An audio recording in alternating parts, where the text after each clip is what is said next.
Hello and welcome to Passing It On. Today I would like to show you how to make a very popular Indian sweetmeat. It's called the Gulab Jamun.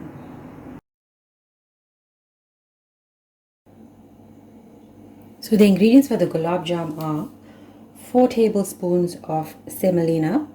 I have a teaspoonful of elachi powder, 3 teaspoons of baking powder, quarter teaspoon of bicarb powder. I have a tin of condensed milk. We're going to use about 2.5 cups of cake flour. And here I have melted butter. There's 2 tablespoons of melted butter. You can use butter ghee if you have. Okay, so here I have a cup of sugar that we are going to use to make a syrup. 2 cups of water. Add the sugar to the water, and we're going to put that onto the stove and bring that to a boil. And this is oil to fry. So to my mixing bowl, I'm going to add the semolina, elachi, baking powder, and the bicarb.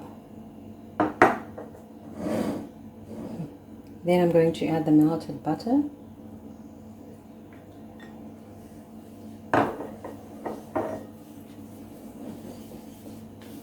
Bring that together.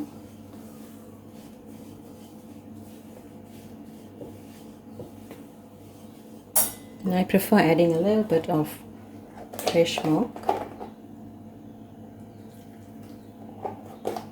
just so that the ingredients are not dry and forms lumps when I'm adding the full cream condensed milk. So then we add that.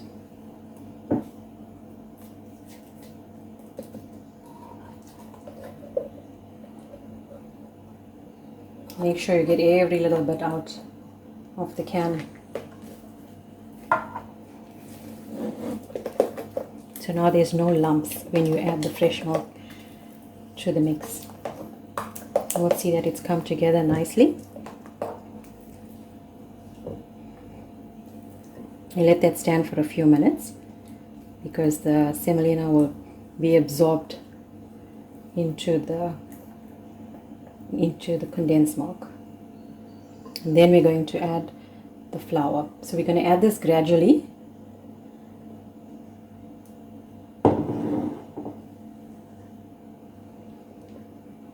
You're going to bring it together to form a soft dough.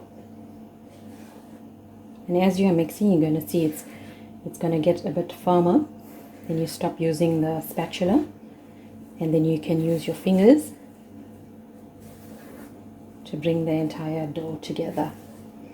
You might not have to use all of this flour, so you're going to add it a little at a time.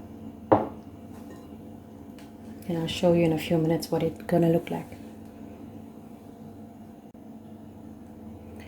So this is what the dough looks like after I have used up all of the flour that I had. It's still a bit sticky, so I've added some more flour in this cup measure, and I'm just going to add this a little at a time until the dough stops sticking to my fingers.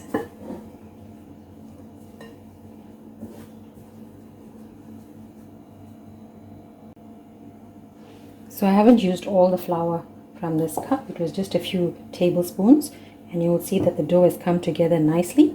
It's not sticky.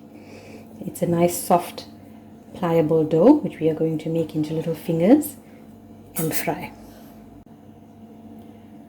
So now I'm going to show you how to shape the gulab jam. You're going to pinch off a little ball of dough, flour with hands so that it doesn't stick. Roll it into a ball and press down slightly. You're going to end up with tapered edges. And it's not sticking to your hand, so we're going to place it on a floured board. If you have parchment paper, that's fine, so your gulab jams don't stick when you're ready to fry. Another piece. You're going to take off small pieces because there is baking powder in here and it's going to puff up, so we don't want very big gulab jams. Alright, so that's another one. Don't forget to flour your palms or else it's going to stick. Round And that's another one, tapered edges. So I'm going to continue until all of the dough is done.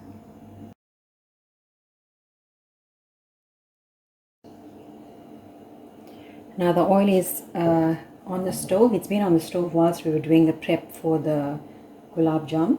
And we have the sugar syrup here. You can add a bit of red food color if you like, or a cinnamon stick, but I would prefer it plain. To test for the oil, that the oil is ready, you're going to add a small piece of dough. And it's going to bubble. You can see it's bubbling and it's going to come up. That means that the oil is ready to fry.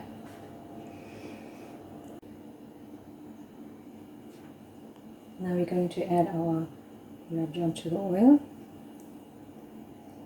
I'm not going to add too many. I don't want to crowd the pan. If you're using a bigger pot, you can add more, but now I've got a smaller pot, so I'm going to fry 3 at a time.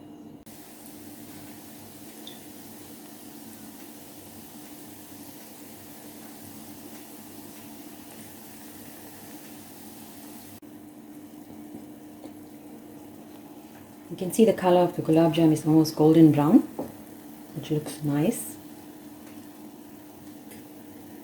Then I'm going to take it off. You can use a spatula if you're using a bigger pot, but I'm more comfortable using a fork. You can add more golden brown if you prefer, or this color is fine as well.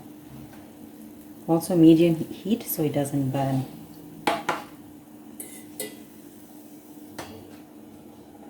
And we're going to continue until the rest of them are done.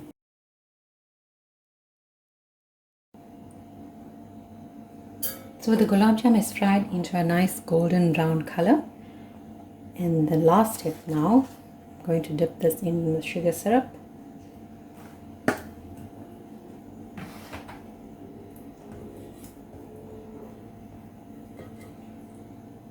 I have some desiccated coconut here.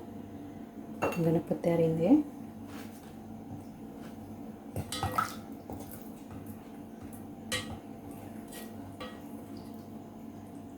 The syrup can be hot so it absorbs nicely and you have a soft sweetmeat. Roll in desiccated coconut.